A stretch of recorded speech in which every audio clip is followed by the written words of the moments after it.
declares he lives under the protection of Protesilaus. At one time he was in danger of being violently ousted from all his property, when the ghost of Protesilaus appeared to the would-be despoiler in a vision, and struck him blind. The great man was so terrified at this event that he carried his depredations no further, and the vine-dresser has since continued to cultivate what remained of his property under the protection of the hero, with whom he lives on most intimate terms. Protesilaus often appears to him while he is at work, and has long talks with him, and he keeps off wild beasts and disease from the land. Not only Protesilaus, but also his men, and, in fact, virtually all of the giants of mighty bone and bold emprise who fought round Troy, can be seen on the plain at night, clad like warriors with nodding plumes. The inhabitants are keenly interested in these apparitions, and well they may be, as so much depends upon them. If the heroes are covered with dust, a drought is impending. If with sweat, they foreshadow rain. Blood upon their arms means a plague, but if they show themselves without any distinguishing mark, all will be well. Though the heroes are dead, they cannot be insulted with impunity. Ajax was popularly believed, owing to the form taken by his madness, to be especially responsible for any misfortune that might befall flocks and herds.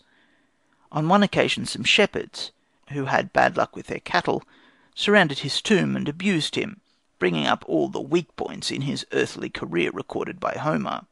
At last they went too far for his patience, and a terrible voice was heard in the tomb, and the clash of armour. The offenders fled in terror, but came to no harm. On another occasion, some strangers were playing at draughts near his shrine, when Ajax appeared and begged them to stop, as the game reminded him of Palamedes. Hector was a far more dangerous person. Maximus of Tyre says that the people of Ilium often see him bounding over the plain at dead of night in flashing armour, a truly Homeric picture. Maximus cannot, indeed, boast of having seen Hector, though he also has had his visions vouchsafed him. He had seen Castor and Pollux, like twin stars, above his ship, steering it through a storm. Aesculapius also he has seen, not in a dream by Hercules, but with his waking eyes. But to return to Hector. Philostratus says that one day an unfortunate boy insulted him in the same way in which the shepherds had treated Ajax. Homer, however, did not satisfy this boy, and as a parting shaft he declared that the statue in Ilium did not really represent Hector, but Achilles. Nothing happened immediately, but not long afterwards, while the boy was driving a team of ponies, Hector appeared in the form of a warrior in a brook which was, as a rule, so small as not even to have a name. He was heard shouting in a foreign tongue as he pursued the boy in the stream, finally overtaking and drowning him with his ponies. The bodies were never afterwards recovered. Philostratus gives us a quantity of details about the Homeric heroes, which the vine-dresser has picked up in his talks with Protesilaus. Most of the heroes can be easily recognized. Achilles, for instance, enters into conversation with various people, and goes out hunting. He can be recognized by his height and his beauty, and his bright armour, and as he rushes past he is usually accompanied by a whirlwind, even after death. Then we hear the story of the White Isle. Helen and Achilles fall in love with one another, although they had never met, the one hidden in Egypt, the other fighting before Troy. There was no place near Troy suited for their eternal life together, so Thetis appealed to Poseidon to give them an island home of their own. Poseidon consented, and the White Isle rose up in the Black Sea, near the mouth of the Danube. There Achilles and Helen, the manliest of men and the most feminine of women, first met and first embraced, and Poseidon himself, and Amphitrite, and all the Nereids, and as many river gods and spirits as dwelt near the Euxine and Maeotis, came to the wedding. The island is thickly covered with white trees and with elms, which grow in regular order around the shrine, and on it there dwell certain white birds, fragrant of the salt sea, which Achilles is said to have tamed to his will, so that they keep the glades cool, fanning them with their wings and scattering spray as they fly along the ground, scarce rising above it. To men sailing over the broad bosom of the sea the island is holy when they disembark, for it lies like a hospitable home to their ships. But neither those who sail thither, nor the Greeks and barbarians living round the Black Sea, may build a house upon it, and all who anchor and sacrifice there must go on board at sunset. No man may pass the night upon the isle, and no woman may even land there. If the wind is favourable, ships must sail away. If not, they must put out and anchor in the bay and sleep on board. For at night men say that Achilles and Helen drink together, and sing of each other's love, and of the war, and of Homer. Now that his battles are over, Achilles cultivates the gift of song he had received from Calliope. Their voices ring out clear and godlike over the water, and the sailors sit trembling with emotion as they listen.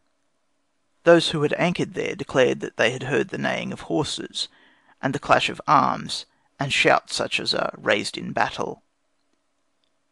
Maximus of Tyre also describes the island, and tells how sailors have often seen a fair-haired youth dancing a war dance in golden armour upon it, and how once, when one of them unwittingly slept there, Achilles woke him, and took him to his tent and entertained him. Patroclus poured the wine, and Achilles played the lyre, while Thetis herself is said to have been present with a choir of other deities. If they anchor to the north or the south of the island, and a breeze springs up which makes the harbours dangerous, Achilles warns them, and bids them change their anchorage and avoid the wind. Sailors relate how, when they first behold the island, they embrace each other and burst into tears of joy. Then they put in and kiss the land, and go to the temple to pray and to sacrifice to Achilles. Victims stand ready of their own accord at the altar, according to the size of the ship and the number of those on board.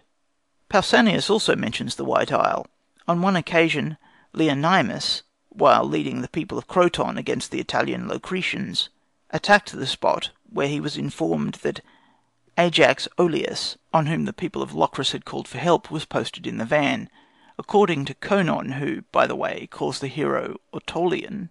When the people of Croton went to war, they also left a vacant space for Ajax in the forefront of their line. However this may be, Leonymus was wounded in the breast, and when the wound refused to heal and weakened him considerably, he applied to Delphi for advice. The god told him to sail to the White Isle, where Ajax would heal him of his wound. Thither, therefore, he went, and was duly healed. On his return he described what he had seen, how Achilles was now married to Helen, and it was Leonymus whom told Stesichorus that his blindness was due to Helen's wrath, and thus induced him to write the Palinode. Achilles himself is once said to have appeared to a trader who frequently visited the island. They talked of Troy, and then the hero gave him wine and bade him sail away, and fetch a certain Trojan maiden, whom was a slave of a citizen of Ilium. The trader was surprised at the request, and ventured to ask why he wanted a Trojan slave. Achilles replied that it was because she was of the same race as Hector and his ancestors, and of the blood of the sons of Priam and Dardanus. The trader thought that Achilles was in love with the girl, whom he duly brought with him on his next visit to the island. Achilles thanked him, and bade him keep her on board the ship, doubtless because women were not allowed to land.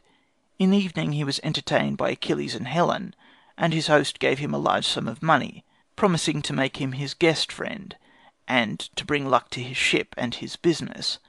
At daybreak Achilles dismissed him, telling him to leave the girl on the shore. When they had gone about a furlong from the island, a horrible cry from the maiden reached their ears, and they saw Achilles tearing her to pieces, rending her limb from limb. In this brutal savage it is impossible to recognise Homer's chivalrous hero, who sacrificed the success of a 10 years' war, fought originally for the recovery of one woman, to his grief at the loss of another, and has thus made it possible to describe the Iliad as the greatest love poem ever written. One cannot help but feel that Pindar's Isle of the Blessed, whither he was brought by Thetis, whose mother's prayer had moved the heart of Zeus, to dwell with Cadmus and Peleus, is Achilles' true home, or the Isle of the Heroes of all time, described by Caraducci, where King Lear sits telling Oedipus of his sufferings, and Cordelia calls to Antigone, "Come, my Greek sister, we shall sing of peace to our fathers." Helen and Iseult, silent and thoughtful, roam under the shade of the myrtles, while the setting sun kisses their golden hair with its reddening rays. Helen gazes across the sea, but King Mark opens his arms to Iseult, and the fair head sinks on the mighty beard. Clytemnestra stands by the shore with the Queen of the Scots. They bathe their white arms in the waves, but the waves recoil, swollen with red blood. while the